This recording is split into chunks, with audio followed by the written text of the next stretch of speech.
Heather here at Conservatory of the Ozarks. And so, since we're staying open for the foreseeable future, I was trying to figure out what to do because I really hate to use money from donations from our GoFundMe or from the money that John and Donna gave us to buy like decorations and things like that we kind of need now since a lot of things are gone now that used to be here. So I suddenly thought, oh, I'm moving next week. So I went shopping in my house. And I was like, I could just bring some of my furniture from home to decorate the studio, at least for now, so we don't have to spend money on it. And so my dad brought his pickup truck last night, and him and my mom helped me move some stuff over here, some chairs and things. And I've been trying to rearrange the studios based on the teachers who are going to be staying now and figure out for sure who all is planning to stay out of the teachers and what we need to do to move forward. Surprise!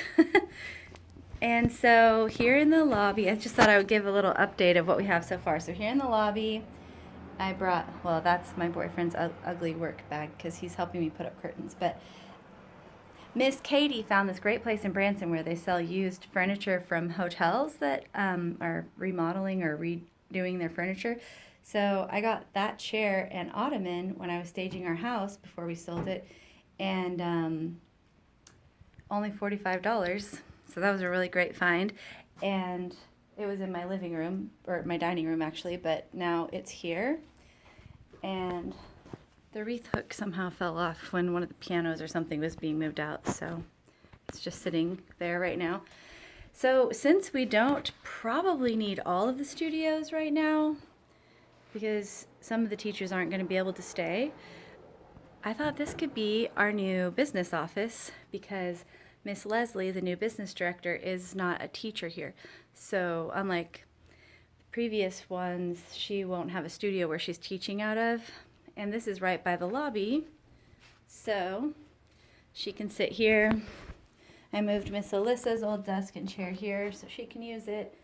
And the printer cart from my studio and one of the file cabinets. And then this stuff used to be in my living room, so my boyfriend's going to put that mirror up here, hopefully. And then, so this is Miss Tyler's studio, and this is where the desk used to be, but I'm going to have to get a different desk for her in case her students need a place to do their music theory homework. This is going to be Tanner's studio, and this is where Mr. Josh's piano used to be, so got to get a new piano for in here, and it's pretty empty right now. I don't know, it's hard to get a good shot. And then the art studio is a giant disaster right now. So, I don't know, hopefully it'll get better soon. And then this is going to be Miss Bethany's cello studio. She just wanted 2 chairs, and she was fine with having just a little keyboard because she doesn't always need a piano for her lessons. Hopefully we can have an actual piano in here again at some point, but this is one of the ones that's sold.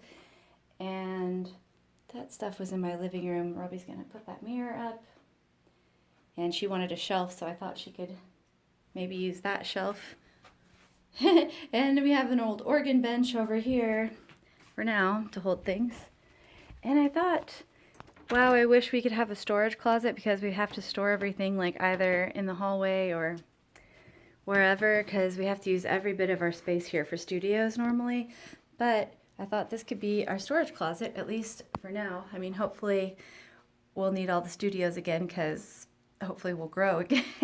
But for now, I mean, it will look neater than this. But see, we can have our music stands and our folding chairs and our microphone stands and space heaters and stools and all that kind of stuff stored in here instead of in each studio and in the hallway, even if you don't need it in your studio because there's nowhere else to put it. My room is still pretty much the same for now. So that's everything that I've done so far this week.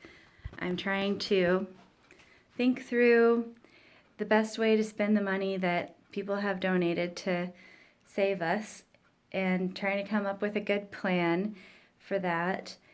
And then I'm hoping to meet with our donor, John, because he's got a lot of business experience and he might have some ideas. But I thought I should come up with a plan first, like think through it and think through what I think is best. And then, so I can kind of come to him with ideas and then see if he has some suggestions for some better choices than what I would be able to think of on my own, since I actually have no business training at all, only music training. But it feels like it's a weird mix of feelings right now. I feel so happy and relieved that there are people out there who think that this dream that I had, the work that I want to do here is actually so worth saving that they would give money to support it. That's such an amazing feeling. It makes me feel so happy. And I feel so happy that we're not closed today like we were supposed to be. But I also feel a big weight of responsibility because before, at least, if I failed, it was only my money. Now I feel like, oh my goodness, this is other people's money. I need to be really careful and make sure I don't waste it and make sure I do everything I can to keep us going, to keep us successful, because how sad would that be if I couldn't, manage to make us be able to stay open after people worked so hard to give their money to help us out. And I don't know for sure. I still have some of the teachers here who haven't gotten back to me about if they want to stay or not. And one of the ones who said she would stay ended up not being able to stay. But then I did hear back from one this morning that she's going to be able to stay, who I hadn't heard from yet. So that was great. So it looks like we should have Miss Emily for flute, Miss Bethany for cello, Miss Kat for art, Mr. Tanner Munson for voice, piano, and drama, Miss Marissa, our junior apprentice, for piano, and then Miss Tyler for piano, voice, and she also does like ukulele and guitar. So even though it's a lot smaller of a roster than what we had before, it kind of covers our bases. Like our biggest seller is, piano and voice, and then guitar after that. So like all of our top sellers should be covered. And it would be nice if we had violin. Of course, we do get violin inquiries, but not that many. I think just because I do piano and voice, those are our biggest, sellers, because that just kind of naturally happens when you're the one in charge, probably. Oh, and here on our events bulletin board, this is like one of my most favorite things I've ever had in my whole life. Right here.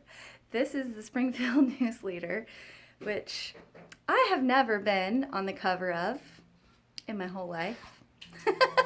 And I was on the front page 2 times this week, thanks to my student's mom and dad. I guess it was her dad, Chris, actually, who had the idea to contact Claudette Riley, a reporter there at the News Leader, and ask her to cover our story.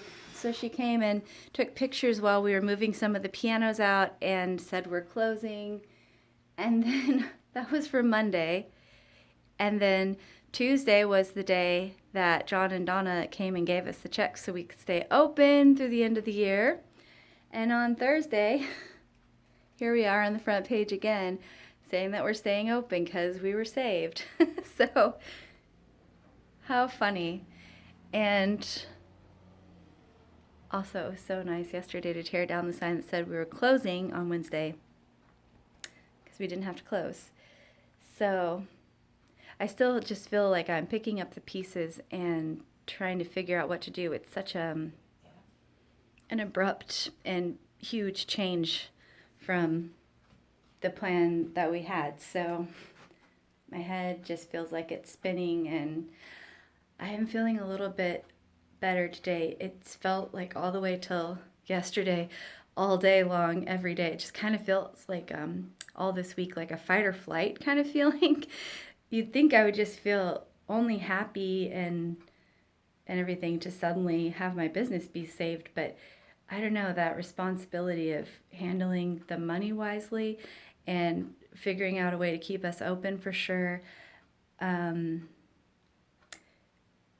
It's just so intense, and to be saved unexpectedly like that when you were sure everything was over, there was no way of being saved. It's just a lot of intense feelings, and of course the days, the hours leading up to when John and Donna came on Tuesday.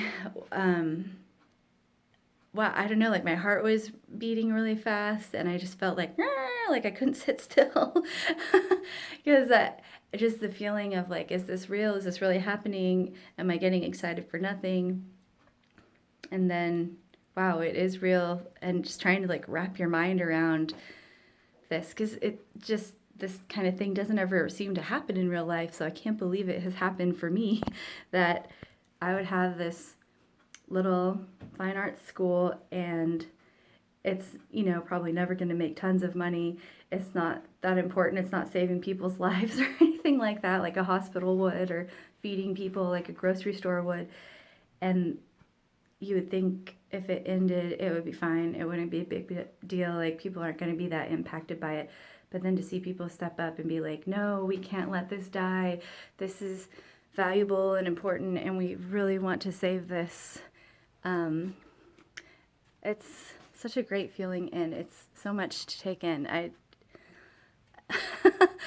feel like 3 months from now, I'll know how I actually am feeling right now, because right now it's just this intense, overwhelming load of emotions that I don't even know what I'm really thinking or feeling. But anyways, thank you so much to everybody who's donated to the GoFundMe, and thank you to John and Donna for the big donation that's going to allow us to keep going. And thank you so much to all of the teachers and students who are, willing to stick with us through the transition to close and then the transition to stay open again. It means so much because, of course, the teachers and the students are the only reason that we're open, and the whole point of being Conservatory of the Ozarks. So I hope everybody has a great weekend, and I'll see you later. Bye-bye.